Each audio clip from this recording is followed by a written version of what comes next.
किसी जंगल में गब्बर सिंह नाम का एक शेर रहा करता था। बलशाली होने के साथ साथ वह बहुत ही क्रूर और निर्दयी था। अपनी शक्ति के मद में इतना चूर था कि वह सिर्फ भोजन के लिए ही जानवरों को नहीं मारता था, बल्कि चलते फिरते जहां भी उसे कोई जानवर दिख जाता उसे मार डालता था। फिर भी उसे शांति नहीं मिलती थी। उसके इस दुष्ट स्वभाव के कारण जंगल में पशुओं की संख्या तेजी से घटती जा रही थी। जंगल के सभी जीव जंतु उससे बहुत परेशान थे। गब्बर सिंह के द्वारा नित्य प्रतिदिन मनमाने पशुओं का संहार करने से वन के सभी पशु सदा उसके डर के कारण दुखी रहते थे। किसी को भी नहीं पता था कि वह कब किसकी गर्दन दबोच ले। गब्बर सिंह के अत्याचारों से तंग आकर एक दिन जंगल के प्राणियों ने एक सभा की और मिलकर विचार किया और एक सभा बुलाई। और उस सभा में हाथी ने बोला, दोस्तों, गब्बर सिंह का अत्याचार इसी तरह जारी रहा तो हमारे वंश परंपरा ही समाप्त हो जाएगी। हमें कोई ना कोई उपाय करना चाहिए। फिर एक बंदर बोला, हमें महाराज गब्बर सिंह के पास चलकर ही अपनी बात बतानी चाहिए। तो सभी लोग कहते हैं, हाँ हाँ सही बात है, चलो हम सब चलते हैं। तब जंगल के सभी जीव मिलकर गब्बर सिंह के पास पहुँचे और उससे निवेदन किया। और हाथी बोला, महाराज गब्बर सिंह की जय हो। महाराज, आप इस जंगल के राजा हैं, आपके बिना हमारा जीवन असुरक्षित है। किंतु महाराज, हम आपसे भी एक विनती करने आए हैं। फिर शेर गब्बर सिंह कहता है, हाँ हाँ कहो, क्या कहना चाहते हो। तो हाथी कहता है, महाराज, प्रतिदिन अनेक प्राणियों को मारने से क्या लाभ आदि। आप हमारा इसी तरह संहार करते रहेंगे तो हम सब शीघ्र ही समाप्त हो जाएंगे। इसीलिए हम सब ने मिलकर निर्णय किया है कि प्रतिदिन आपके लिए एक जानवर भेज दिया जा करेंगे, क्योंकि आपकी तृप्ति तो एक ही प्राणी से हो जाती है महाराज। इससे आपकी भूख भी मिट जाएगी और हम सब जीव बहुत दिनों तक बचे रहेंगे महाराज। फिर बंदर बोला, सोचिए महाराज, जब आपके राज्य के सारे जीव तुरंत खत्म हो जाएंगे तब आप किन जीवों पर शासन करेंगे। वैसे भी हम जीवों के रहने और उन पर शासन करने के कारण ही आपको महाराज की उपाधि दी गई है। गब्बर सिंह ने प्रसन्नता पूर्वक उनका यह प्रस्ताव मान लिया और साथ में यह भी चेतावनी दे दी और बोला, अच्छा ठीक है, यदि तुम सबका यही विचार है तो ऐसा ही होगा।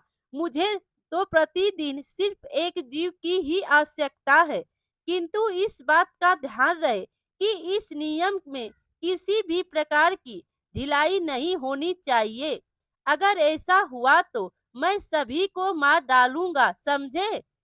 फिर सभी जानवर बोले, नहीं महाराज, इसमें किसी भी प्रकार की ढिलाई नहीं होगी।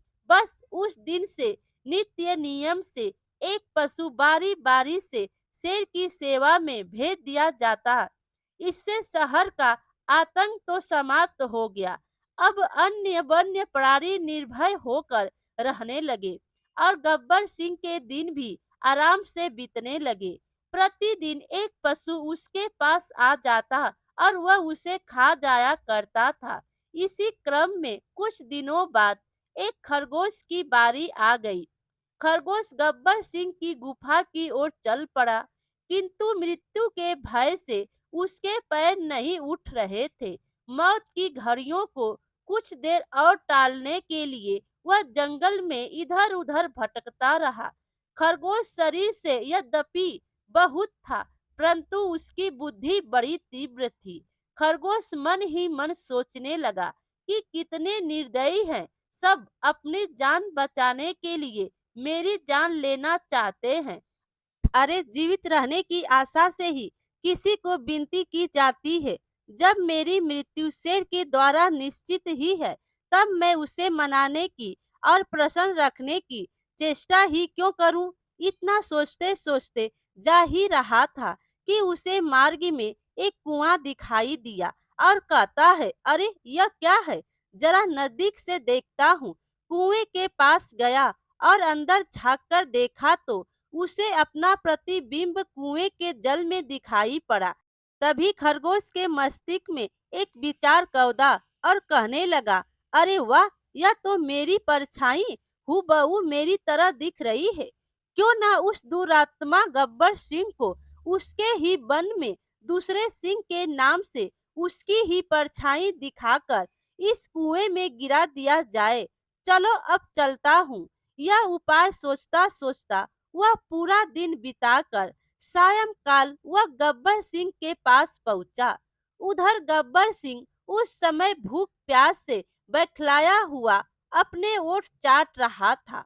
उसके भोजन की घड़ियां बीत रही थी। वह मन ही मन सोच रहा था, कुछ देर तक और कोई पशु न आया तो मैं अपने शिकार पर चल पड़ूंगा और सारे पशुओं को मारकर सारे जंगल को खून से लाल कर दूंगा। तभी खरगोश उसके पास पहुंच गया और उसको प्रणाम किया। खरगोश को देखकर शेर ने क्रोध से लाल लाल आंखें से गरज कर कहा, अरे खरगोश, एक तो तू इतना छोटा है और फिर तू इतनी देर लगा कर आया है। तेरे इस अपराध के कारण आज मैं तुम्हें मारकर कल से इसके दंड स्वरूप जंगल के सारे पशुओं को मार डालूंगा और उनके वंश का नाश कर दूंगा। तब खरगोश ने विनय पूर्वक सिर झुकाकर उत्तर दिया, स्वामी, आप व्यर्थ ही क्रोध कर रहे हैं। इसमें मेरा या अन्य पशुओं का कोई दोष नहीं है। कुछ फैसला करने से पहले मेरी देरी के आने का कारण तो सुन लीजिए। शेर गुर्राया और बोला, अरे जो बोलना है जल्दी बोल, मैं बहुत भूखा हूँ। कहीं तेरे कुछ कहने से पहले ही मैं तुझे चबा ना जाऊं। फिर खरगोश बोला कि बात यह है कि आज सभी पशुओं ने सभा की और यह सोचकर कि मैं बहुत छोटा हूँ, मुझे तथा अन्य 4 खरगोश को आपके भोजन के लिए भेजा था। हम 5 तो आपके पास बड़े सवेरे सवेरे ही आपका आहार बनने के लिए चल पड़े थे। हम सब तो समय से पहले ही पहुंच जाते, किंतु मार्ग में दूसरा शेर अपनी गुफा से निकल आया और बोला। फिर शेर बोला, अरे मार्ग में दूसरा शेर, अरे यह क्या कह रहा है? मेरे रहते दूसरा कौन है? फिर खरगोश बोला, हाँ महाराज, मैं सच कह रहा हूँ। उसने बोला, अरे किधर जा रहे हो तुम सब? अपने देवता का अंतिम सिमरन कर लो, मैं तुम्हें खाने आया हूँ। और महाराज, वह अपने आप को जंगल का राजा कह रहा था। और क्षमा करे महाराज, मैंने उससे कहा कि हम सब अपने स्वामी महाराज गब्बर सिंह के पास उनका आहार बनने के लिए जा रहे हैं। तब वह बोला, गब्बर सिंह, यह कौन महाराज बन गया है? यह जंगल तो मेरा है और मैं ही उसका राजा हूँ। और वह कह रहा था, महाराज, कि तुम्हारे गब्बर सिंह में इतनी ही शक्ति है तो वह आकर मुझसे लड़े और इन 4 खरगोश को ले जाए। अन्यथा अब तुम सब मुझे ही एक जानवर प्रतिदिन खाने के लिए देना, यह मेरा आदेश है। कि अभी तुम में से 4 खरगोश यहीं रह जाओ और एक खरगोश गब्बर सिंह के पास जाकर उसे बुलाकर लाओ। मैं उससे स्वयं ही निपट लूंगा। हम में से जो अधिक बलशाली होगा वही इस जंगल का राजा होगा। हुजूर, मैं तो किसी तरह से उससे जान छुपाकर आपके पास आया हूँ महाराज, इसीलिए मुझे देरी हो गई है। आगे स्वामी की जो इच्छा हो वह करें। यह सुनकर गब्बर सिंह क्रोध में बोला, अरे मेरे जंगल में यह दूसरा शेर कौन आ गया है? यदि ऐसा है तो जल्दी से मुझे दूसरे शेर के पास ले चलो। आज मैं उसका रक्त पीकर ही अपनी भूख मिटाऊंगा।